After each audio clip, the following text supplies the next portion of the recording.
Good afternoon and welcome to Utilities Committee. This is on our Monday, so I want to thank you for being here. I knew there was going to be a couple who was going to be gone, so we're going to get started here.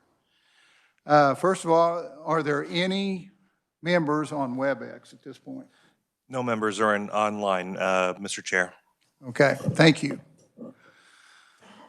Okay, on the agenda for today, we have a hearing on HB 2527. And I'd like to ask Nick Myers, Assistant Revisor, Office of Revisor Statutes, to give us a bill overview. Nick, thank you. Welcome to the committee. Thank you, Mr. Chairman.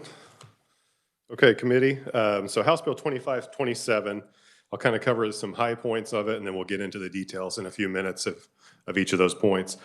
So generally, this bill would establish a new mechanism to allow public utility cost recovery for certain depreciation expenses through a method known as plant and service accounting. The bill would authorize a new economic development electric rate option for large customers of public utilities. It would authorize electric public utilities to recover certain construction work in progress costs that would be recovered through a rate adjustment mechanism on customer bills. And then also it would amend procedures relating to the KCC's determinations of rate making principles and treatment. So those are the general outline, and then let's get into each one of those right now. So Section 1 and Section 2 of this bill would relate to the PISA, the Plant in Service Accounting authorization under this bill. So what this would do under Section 1, it would establish a new law that authorizes a public utility to defer to a regulatory asset 90% of all depreciation expenses for qualifying electric plants that are placed in service, less retirements of the plants that are replaced by those qualifying electric plants. I will note the definition for qualifying electric plant. You should read that in the bill, and that it means all rate-based additions by an electric public utility, but does not include transmission facilities or new electric generating units. So again, this authorizes deferral of those depreciation expenses, 90% of those depreciation expenses for those qualifying electric plants.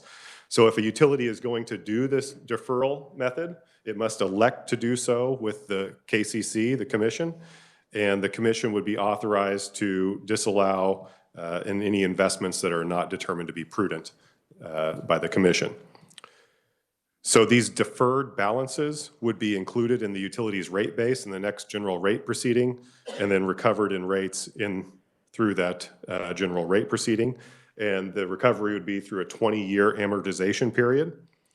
And the return on these balances would, and any carrying costs on these balances would be at the utility's weighted average cost of capital that's also defined in this Section 1 of the bill. So with these deferred balances, the bill as it exists right now would establish a sunset date of December 31, 2030 for the utilities to continue this deferral method, this plant and service accounting method. So this 2030 sunset date would apply unless under the bill, the KCC is authorized to extend that date through December 31, 2036. So an additional 6 years. And if the KCC is going to extend this an additional 6 years, the public utility must file an application for an extension on or before December 31, 2028. The commission then has 240 days to issue a determination on that extension. And then the parties, interveners, or KCC staff can also request a hearing on this application for an extension.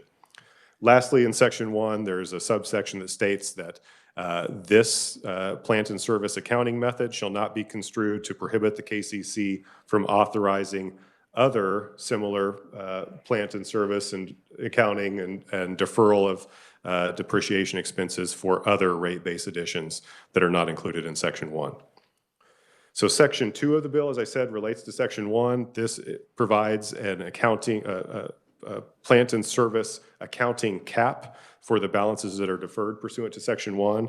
So how this cap works is just in the utility's next rate proceeding, if any part of that public utilities revenue requirement consists of any balance that's deferred pursuant to Section 1, so those deferred balances, any part of that balance that exceeds the revenue requirement impact cap must be reduced accordingly, and such that the utilities revenue requirement does not exceed that cap. And the definition for revenue requirement impact cap is provided in Section 2 of the bill.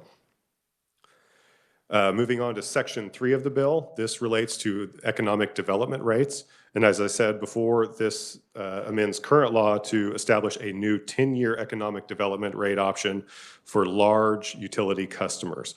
So let's just real quick, starting with current law. So these economic development electric rates are authorized in current law. Right now, there's two options for a customer of utility to enter an economic development discounted rate. One is for smaller facilities that are projected to have a 200 kilowatt peak demand and meet some other requirements. These types of facilities are eligible for up to a 20% electric rate discount for up to 5 years.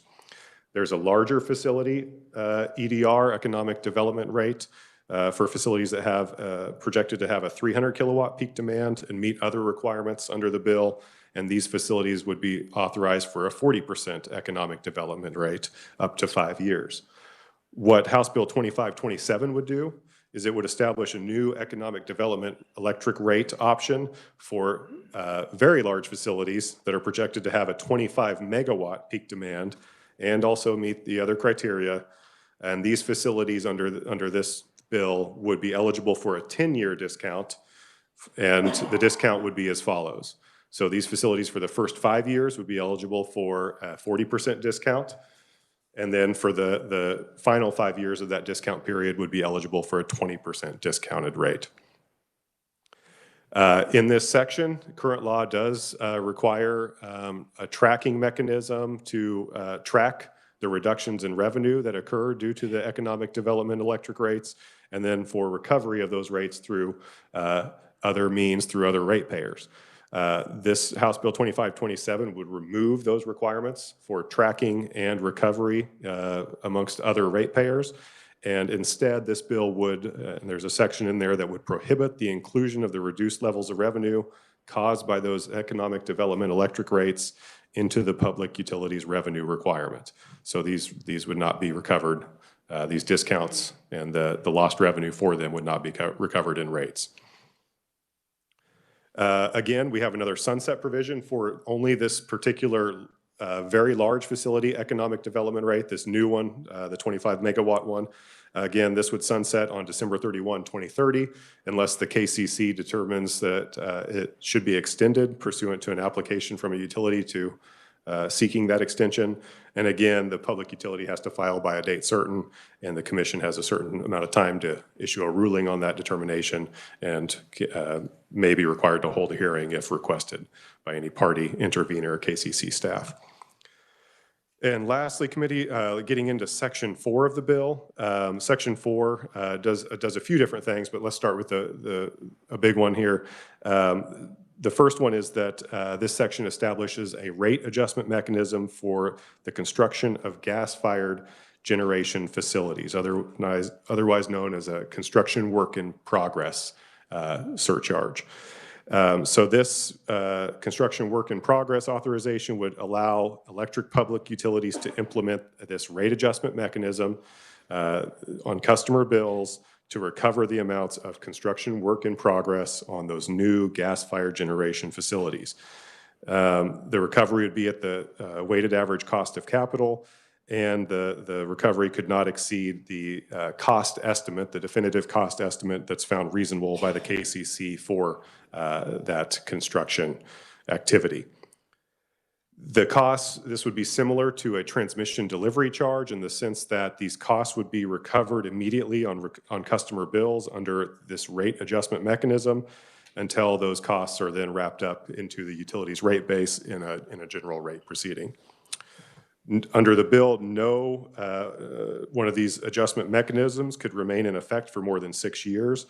And then if the utility does abandon its construction and its initiative to undertake that project, the KCC under this bill may issue an order to require the utility to refund customers when it terminates that initiative after it has implemented this type of rate adjustment mechanism. For this rate adjustment mechanism, again, there's another sunset date in the bill, and it's similar to those others that I have discussed. This mechanism would sunset and could not be implemented on or after December 31, 2030, unless the KCC extends it another 6 years.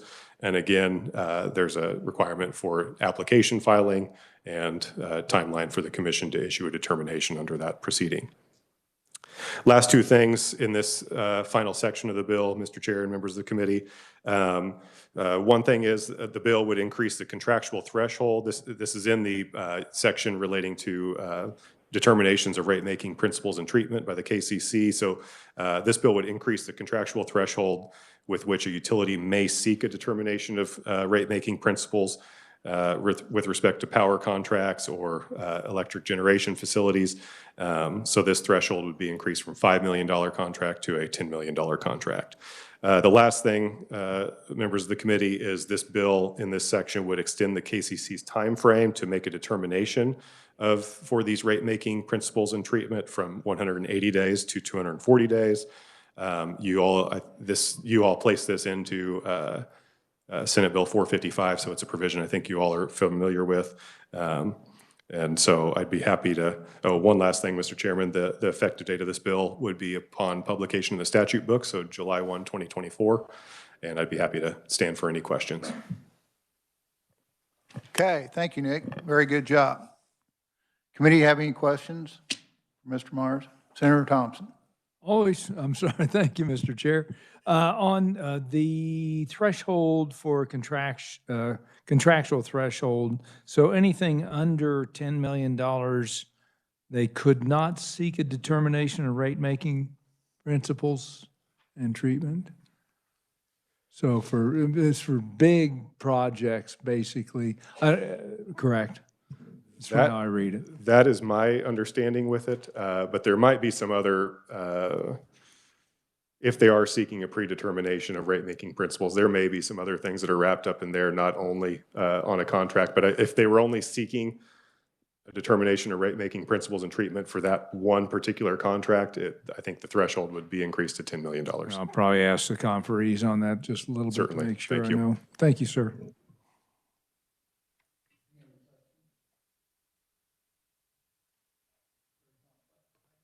Thank you.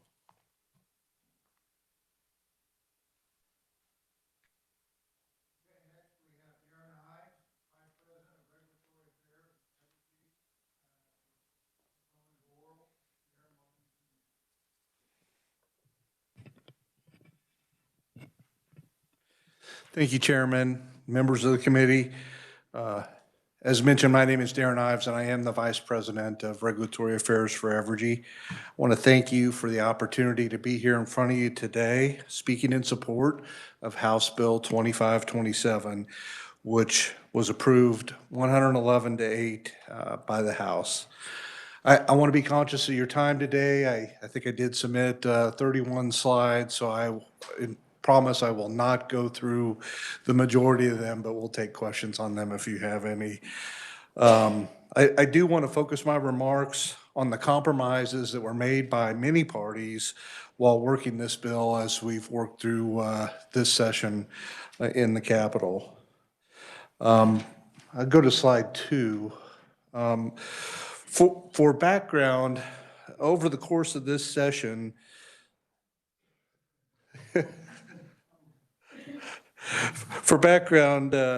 this session, there have been discussions on securing electric reliability and securing economic development in Kansas. Addressing these two areas brings jobs and growth to Kansas.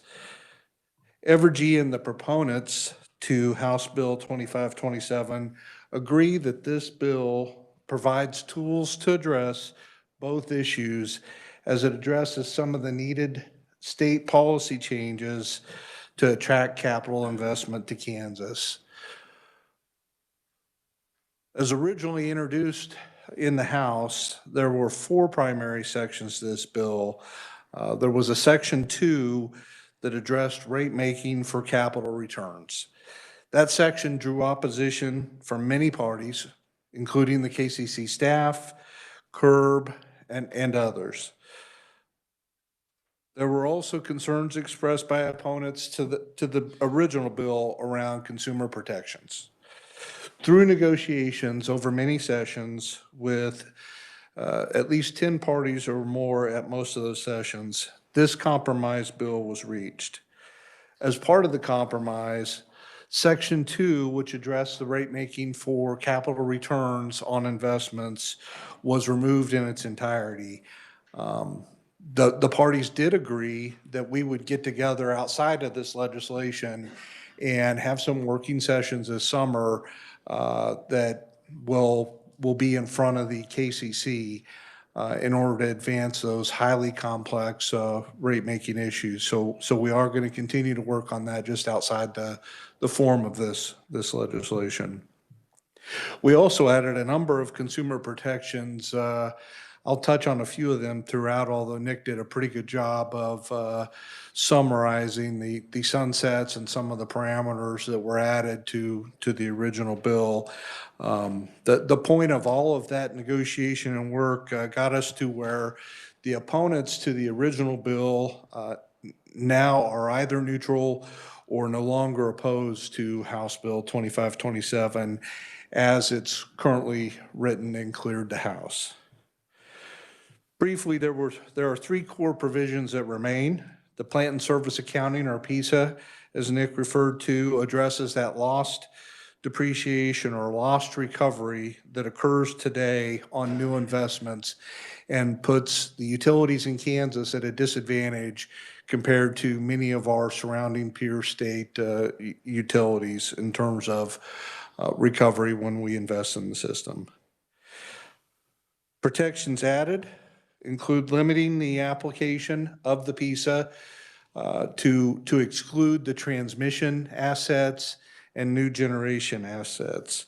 So it does cover distribution, our existing generation assets, and general investments in areas like IT and cybersecurity. Nick mentioned, but there's a cap on the annual rate impact of 1.5% that was added for the PISA impact, and for all 3 sections that we're going to talk about, there's that 6-year by 6-year sunset provision, 6 years initially, and if approved after application to the KCC, could be extended for that second 6 years. After 12 years, if any party's interested in any of these items, we'd be back in front of the legislature in this building proposing to extend or renew those sections.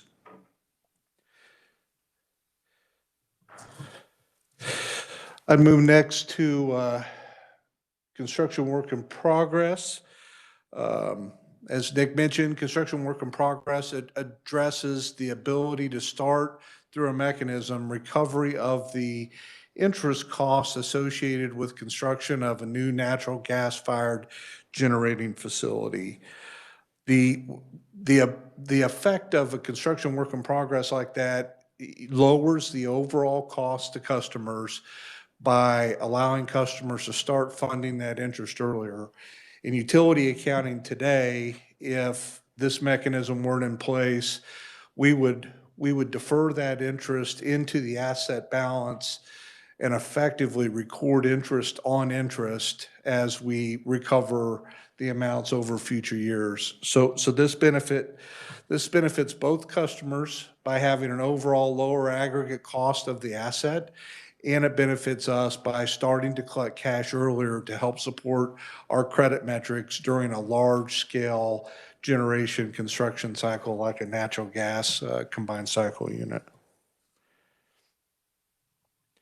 As I mentioned, that 6.6x6 sunset applies to the CWIP section as well. And importantly, utilization of this CWIP mechanism requires KCC authorization in a predetermination proceeding approving that new natural gas facility to be constructed, and limits the application of that mechanism to the costs that are authorized either in that proceeding or subsequently by the KCC. We have also reflected an extension of the predetermination timeline to 240 days. Currently, it is 180 days in statute. That extension is parallel to what this committee already looked at in Senate Bill 455 and Senate Bill 456 combination. Finally, the economic development rate enhancements. Nick summarized that well. The addition is a new 10-year economic development rate for large customers, 25 megawatts or greater. And it is two-step. The first 5 years provide for a 40% annual discount. Years 6 through 10 bring that down to a 20% annual discount. The benefit of doing that, obviously, it aligns us with surrounding states, make sure that Kansas is competitive in bringing in large customers that ultimately will bring construction and jobs to the state. And from an electric standpoint, the more usage that we have on the system, the more the fixed costs of the system are spread across that usage, which will bring overall benefits to all Kansas Electric customers as we add business and load in the state of Kansas. So I think with that summary, I'll stop. Hopefully you can see the benefits to Kansas of the compromise that a number of parties worked through to get to this stage in the process and present in front of you at House Bill 2527. And I'll take any questions that you all might have. Committee, got any question? Senator Schellenberger. I have a lot of questions. Maybe we should talk about this some other time, but I don't understand a whole lot of this. So you're going to recover 90% of the depreciation. I don't know, I'm just. Yeah, so let me start with that one, if it'll help. Today, when we invest in an asset, we don't recover anything on that asset until it's in service, and then we come in for a rate case in front of the KCC, and they agree that the asset made sense and can be included in rates. So there's a window that can vary depending on the timing of your rate cases, where you've put an asset in service, you've started depreciating it, and we would normally collect depreciation as a return of the money that we spent in that asset, but that's just gone. You never get to recover that piece. The theory was that there would be an equivalent amount of stuff that would come off the books as new assets you were bringing on the books. What's happened in today's utility world is we are investing more today than is coming off the books because of the need to put new generation in place and to improve the wires. So this piece of bill kind of picks up that lost recovery that would otherwise never be recovered from customers. That didn't help me a bit. Okay. So I bought a widget and it cost me $10. And I get to depreciate off my taxes. You pay taxes, right? We pay taxes. It's not necessarily aligned with the way you depreciate for rates, but This isn't, that's for sure. you do. And so you get to depreciate that off your taxes for your income purposes.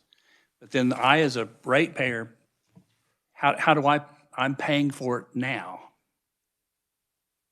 You pay for it once we bring it in and put it in a case, and let's say it's a $10 widget and it's got a 10-year depreciable life. You would pay $1 a year for 10 years as a customer to pay back that widget, plus you would pay the interest that Right. on the funds, right? I'm Right, so- and and on the other side, you're depreciating it off. I'm depreciating it off at that dollar. Double win in this, aren't you? No, because my rate base is going down every time I depreciate it off. So then you're paying a lower return on the rate base because it's going down with depreciation because you're paying for the annual depreciation. But without this PISA, let's say I don't come in until year 2 of that widget being in service. Year 1, I don't recover anything for it. I lose that first dollar. I got, okay. One other question, I got 100, but I'll stop with 2. The second one was, you say in here that it lowers the cost of financing and interest. Aren't you still having to borrow the same amount of money? Well, so what happens, and this is on the construction work in progress piece.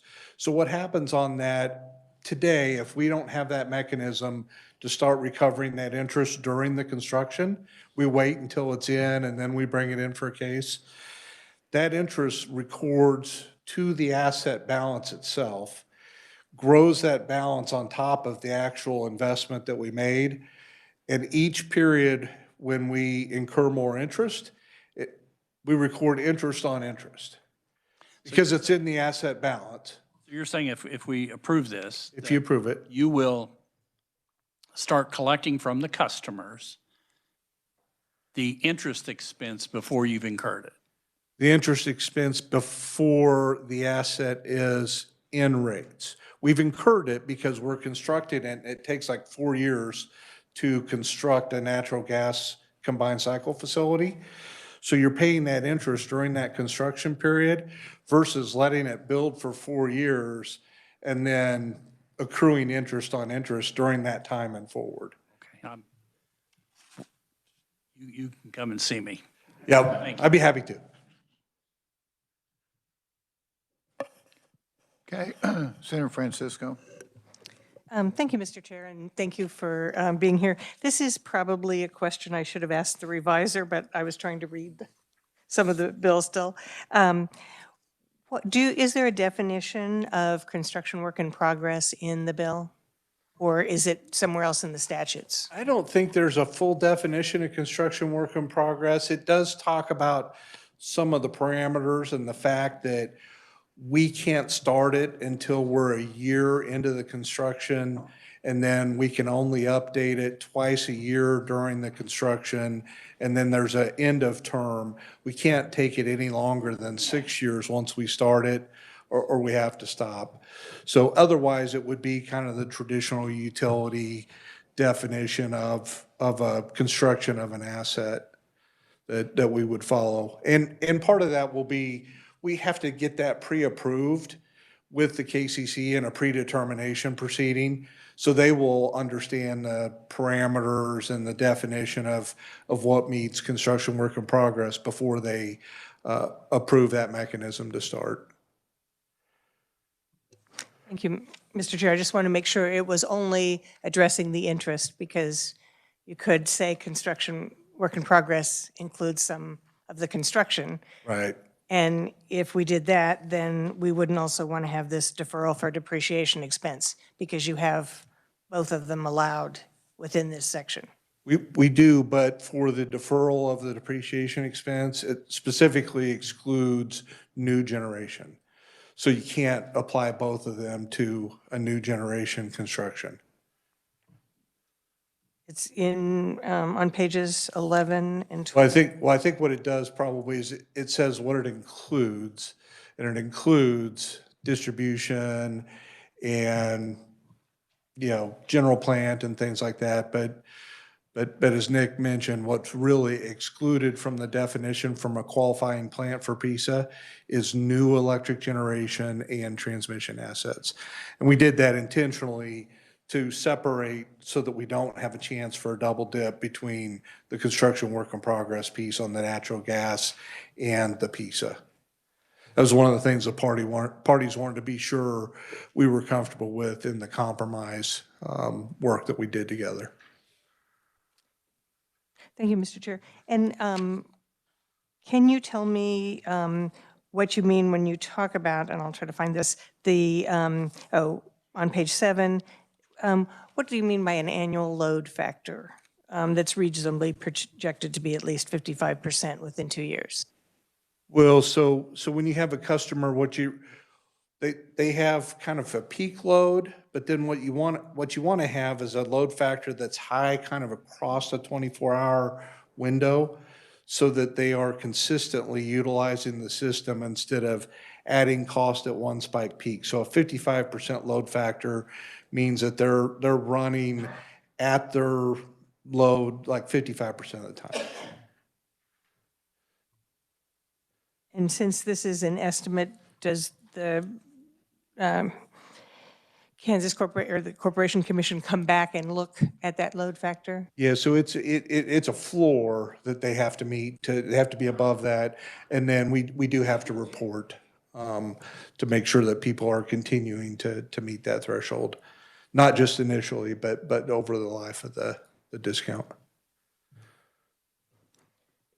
Thank you, Mr. Chair. Because this is an annual load factor that is reasonably projected to be. And then I just wanted to make sure that there's a way after those 2 years, because you can reasonably project something and then find out that you haven't met that. So, And I think Mr. Grady can probably address it, but I think they're reporting annually the discounts that are being received, and part of that's done by getting the reports in to demonstrate that customers are still complying with the parameters. so point out where the parameter is that you have to meet that load factor. I don't have that right in front of me. We can get back with you on that. I mean, that factor's been in place in the existing legislation. I don't think that's new. I think that applies to the 300 kilowatt hour as well. It is existing wording and it's being repeated. So just asking. Thank you. Any other questions? Senator Schellenberger, have you got question 3 and 4 ready? Yeah, I'll be brief here. The economic development rate, I'm assuming you're anticipating will be less than any of the other rates that you now offer?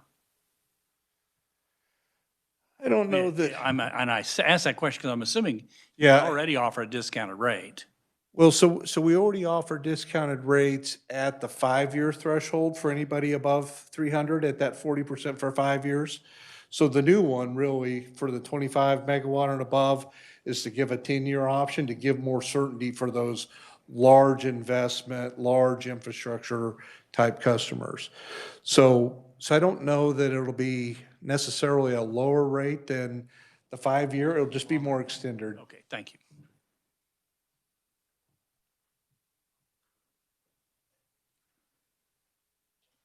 Senator Thompson. Yeah, kind of dovetails with that question, but so if we're adding big discounts, part of your slide there on page 3 says it ends the subsidy for economic development rates.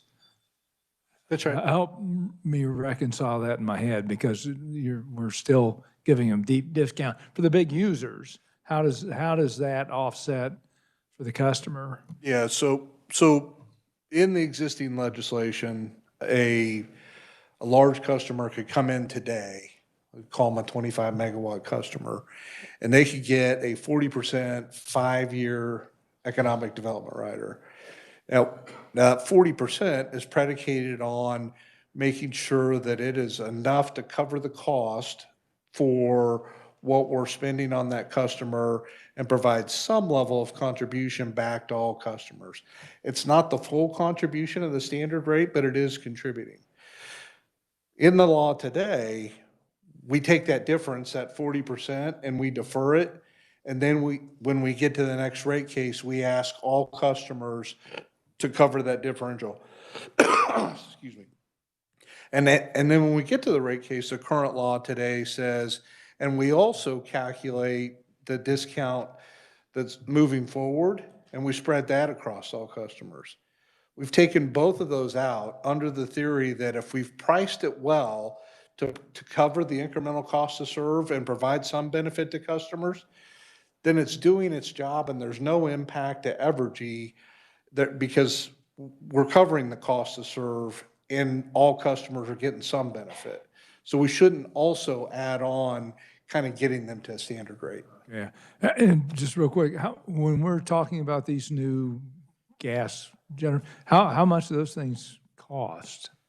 Well, they're pretty significant. I would say you could probably, for one, you could be in a $200 to $400 million cost range to build a full combined cycle natural So gas. that $10 million threshold really is not a big problem. Yeah, You're talking smaller potatoes there. yeah, the 10 million really in there is covering more contractual power that we go, and we doubled that because 5 million just seemed too low to go bother the KCC with something like that. Okay, thank you. Thank you, Mr. Chair. Any other questions, committee? Senator Francisco. Thank you, Mr. Chair. And I'm looking at the annual discount percentages, and you're letting those vary. Seems to me like a multiflex irrigation or water rate. So what is the advantage or disadvantage of having that in there? Is someone picking, if electric rates are going up, are they picking to get their 50% in the highest year or the final year? Yeah, so there's a potential for that. More likely what it's there for is for customers that are kind of ramping into their business, where they're starting construction and they're putting, say, their first 10 megawatts of service on, and then they have a phase 2 that comes in next year with another 15 megawatts. So they want to apply the bigger discount when they get more of their build out done, but they have to start taking electrical service kind of at the lower level. So it gives them a little bit of ability to ramp their discount in as they ramp their overall load into Kansas. And that also gives them an opportunity to have a larger discount on a greater amount of purchased electricity. Because you're saying as they ramp in, yes, it does. But at the end of the day, you're balancing that out. I mean, the way it is written and intended to work is you get 40% a year over the first 5. So there's a little bit of math involved, right? That's basically 2 years of discount in 5 years. And then in year 6 through 10, you get 1 more year of discount in those 6 years. So you can't run your 50% all at the end in that first 5, or else you're going to overrun your average of your 40 over the first 5. So there's 2 phases of math.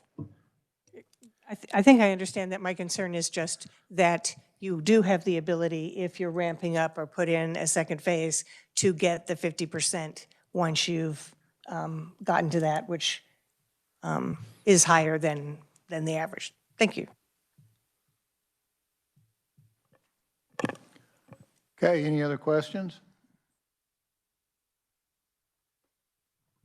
Okay, thank you. Thank you. Appreciate the questions. You bet.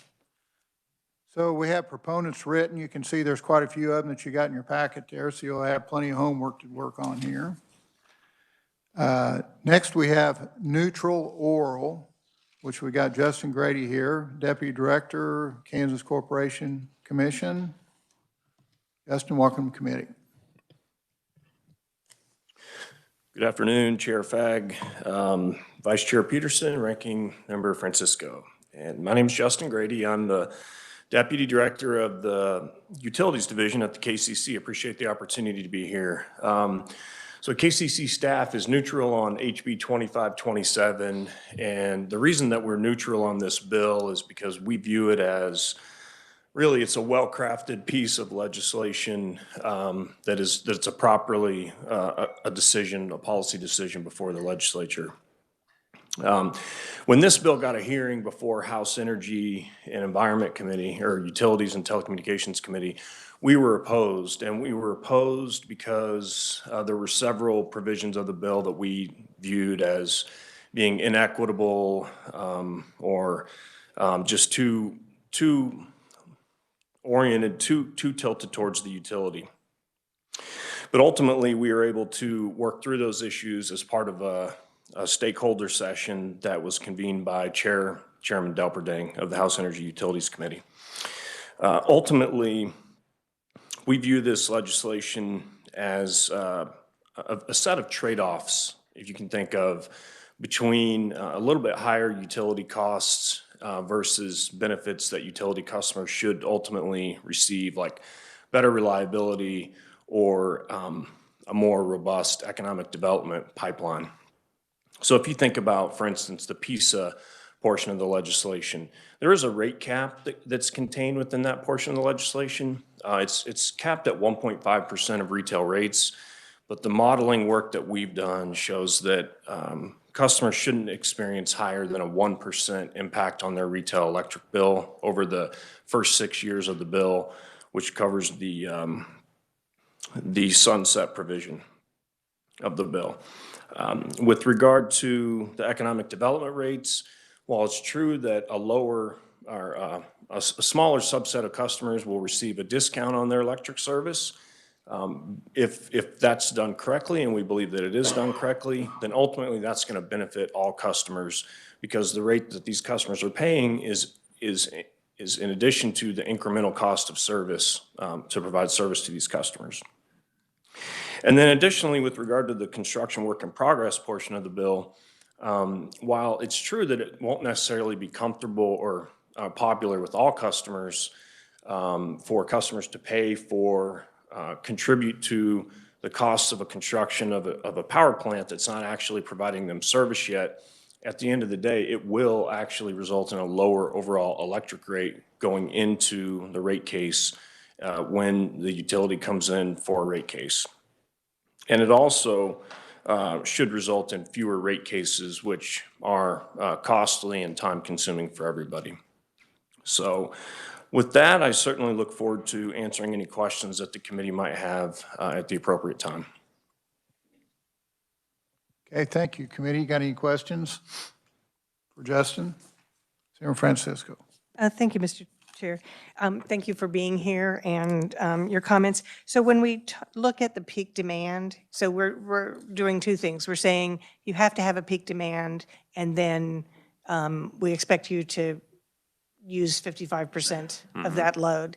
Is there a problem if that peak demand is 8 to 5 or and not more of a 24/7 use? Yeah, so load factor, the way load factor is calculated is it's your maximum instantaneous demand divided by your average maximum demand. So if, in a simple example, if a customer has 100 megawatts of load of maximum demand, and then they use 55 megawatts on average, 365 days a year, 8,760 hours a year, then that's a 55 megawatt load factor.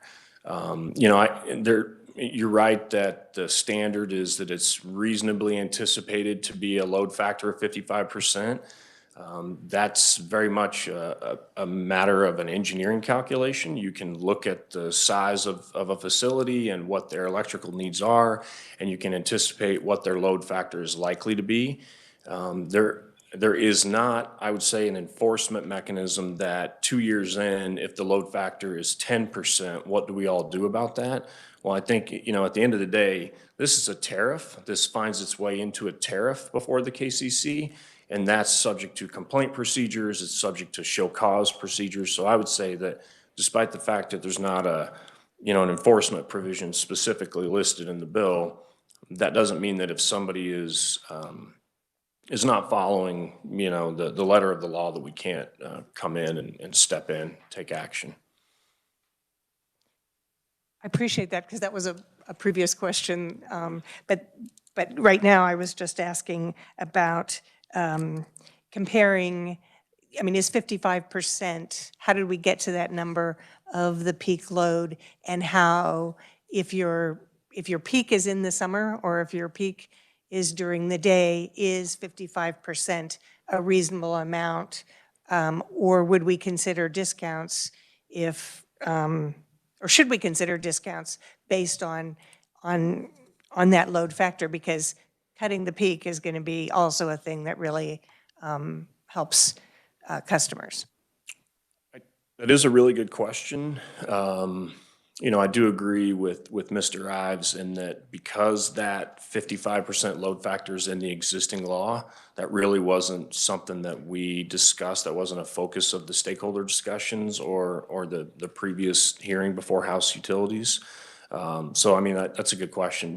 Generally what you focus on with these industrial rates, it's all about load factor and how predictable and steady is the load that this utility customer is going to receive. Because at the end of the day, that's where your benefit's going to come from, right? It's a big fixed cost machine, and the more denominator that we can bring into the equation, the lower everybody else's rates ultimately will be.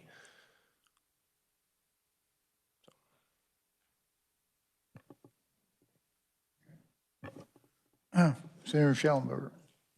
Thank you. So if I understand this right, then we'll pick on Evergy.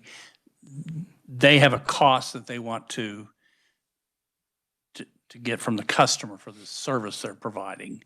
They don't have to do a rate, a big full-fledged rate hearing. They get to pass that cost along. Do you intercede? Am I totally wrong? So are we talking about the plant and service accounting provision? Yeah, Or that'd be great, yeah. Okay, sure. So the thing about plant and service accounting, I mean, depreciation is you're right, it's a tax deduction, but ultimately customers get the benefit of that tax deduction, right? Because if utilities don't pay state income taxes, but for federal income taxes, if there is a timing difference that's not reflected in rates, customers get to capture that. That's all identified as deferred taxes, accumulated deferred income taxes, which is offset or reduced from rate base. But what the utility, what their concern is the example with a 10-year time horizon. Depreciation expense is the method that we use to give the investor back their money from the investment that they made in the electrical infrastructure of the state. So if it's the example's an investment that's, amortized over or depreciated over 10 years, and they only file rate cases once every 3 years, then it's accurate that, for the first 2 years of that 3-year period, they just won't receive recovery of that depreciation expense. Now, that's today's, and that's regulatory lag, and those are costs that the customers don't pay. That is the status quo. I think, what the recognition of the stakeholder group was that maybe there's a trade-off, that's a balance, that it's a policy call. Does the legislature want to provide more support, more ratepayer funding for this utility so that it makes, more proactive investments in the infrastructure of the system? So how does the ratepayer pay that? Yeah, so this money gets accumulated in a regulatory asset account. It's just a paper account that sits on the books. And then at their next rate case, it gets amortized over a 20-year period of time. So there's still a rate case. There's still checks and balances there.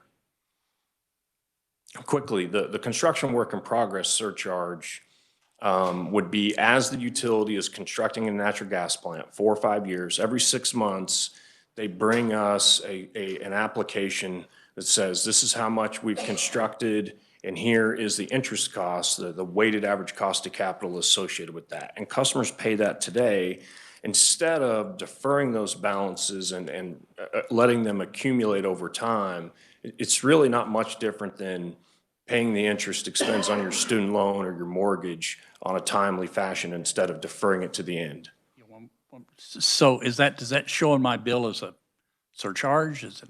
We would recommend that it would. I'm not sure that the legislation requires it to, but, and it's just a transparency measure. Customers don't necessarily like that. It will cause a certain degree of customer angst and questions and confusion. But on the other hand, it's a way, it helps us track it and tell people, like, this is really what you're paying for. It's not in a line, then can they just change the rate? No, they can't change the rate. Got to be on there somehow. Yes, it would either be added into the existing delivery charge or be a separate line item on the bill. But either way, they can't change the rate without the KCC approving the rate.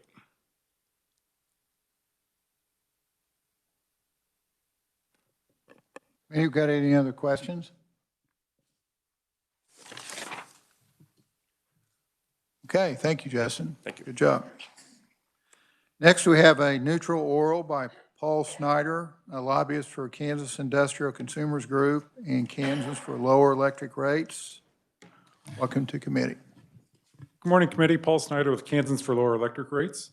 Before I jump into the bill, I want to apprise everyone that on Friday afternoon, Evergy filed for their annual increase to the transmission delivery charge. Unfortunately, it's a whopper. It's $80 million, which is more than their most recent rate case conclusion. And this applies to Evergy Kansas Central customers.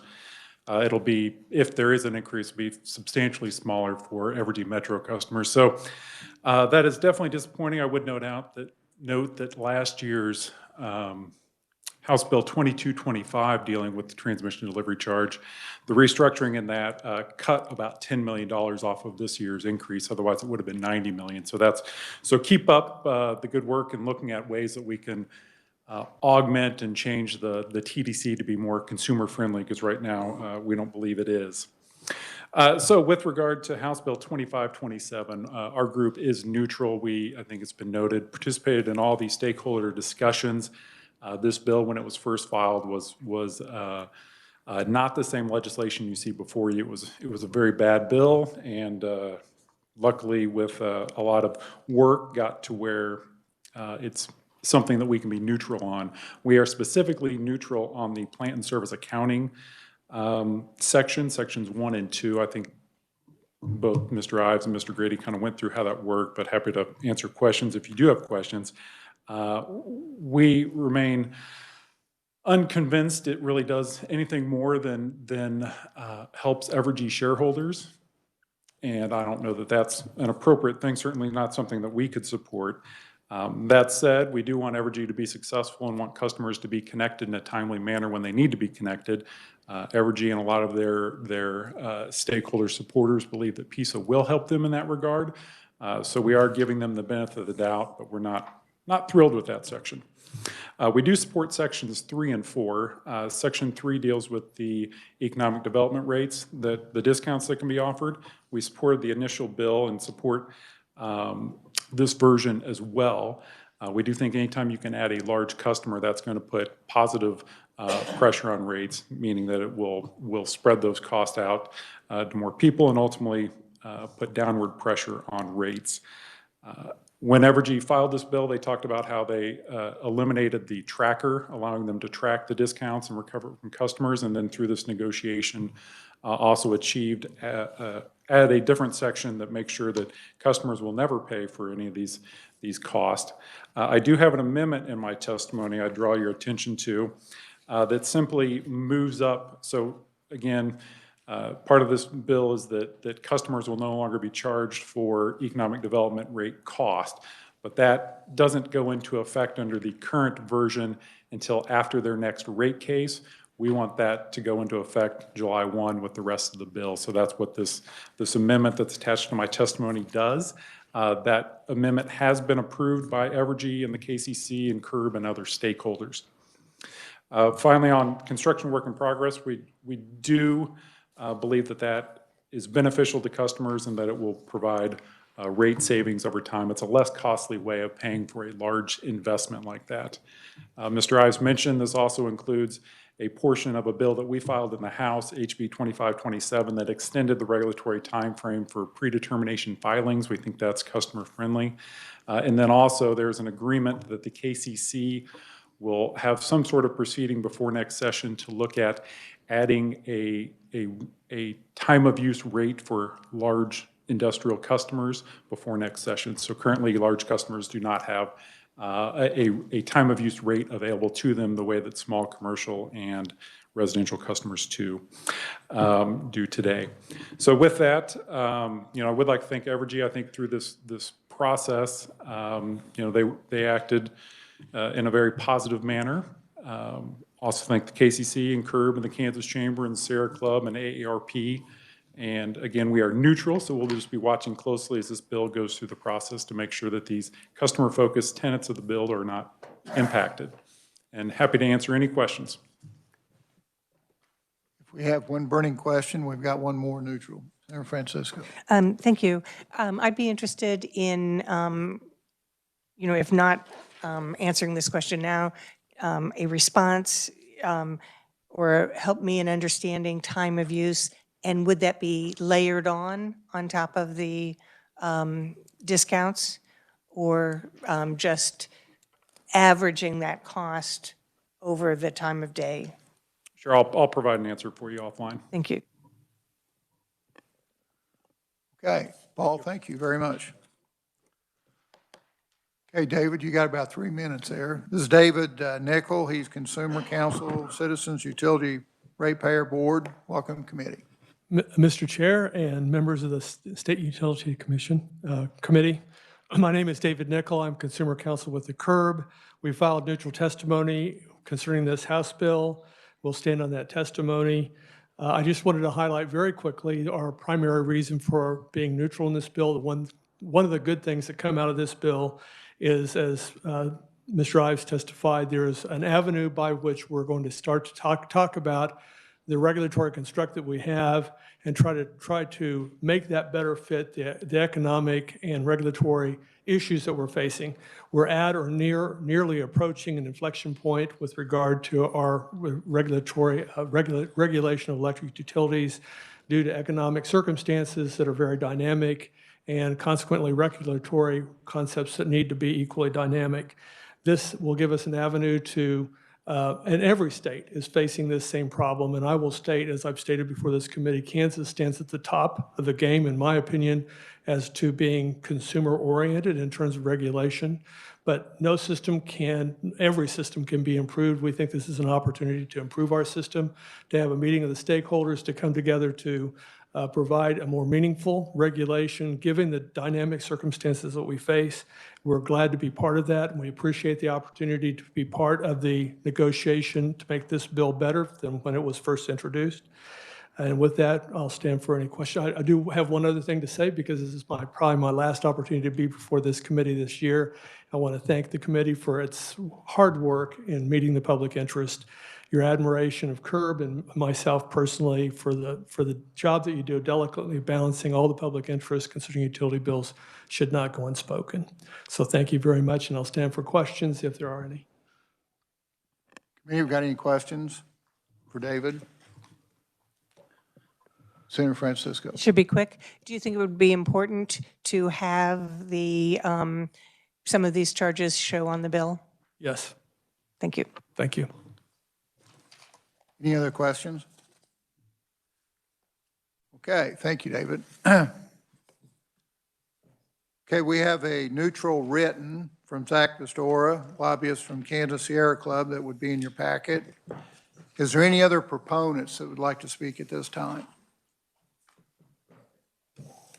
Is there any other opponents or any opponents here, oral or written? Any neutral testimony? Okay, the fiscal note on this is in your folder, so you can review that. Is there any other questions from the committee? Okay, if not, we'll close the hearing on HB 2527 and meeting adjourned. Thank you.